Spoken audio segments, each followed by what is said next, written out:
避孕土除咗攞嚟避免意外成人同埋防止性病之外，仲有好多其他用途嘅，真係可以講話係居家旅行嘅必備良友啊！咦，姐姐仔點解唔肯落水啊？哦，就唔識游水係嘛？有計！哇，乜帶咁多避孕土嚟露營嘅喂？想點啊？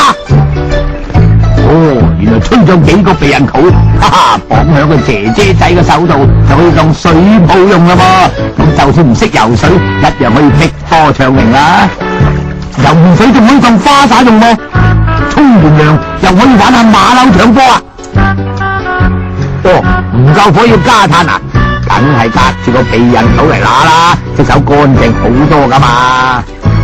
咦，有蟲噃，哥哥仔想捉蟲，梗係要吹脹個袋嚟袋住啲蟲啦。奶嘴唔掂啊？點算呢？唔緊要，借住爹哋嗰個先消毒，再篤個窿，咁咪又掂咯。哈哈，你睇佢做得幾滋味？咦，拉鏈棘住咗喎，唔緊要，借住老公個避孕套，跟住條拉鏈，鏡鏡手嚟潤一潤，越一搣佢，搽到勻勻順順，即刻又掂啦！仲啱頭暈身熱，屋企有避孕袋，即刻就可以做一個現成嘅冰袋啦！哇，當堂舒服晒！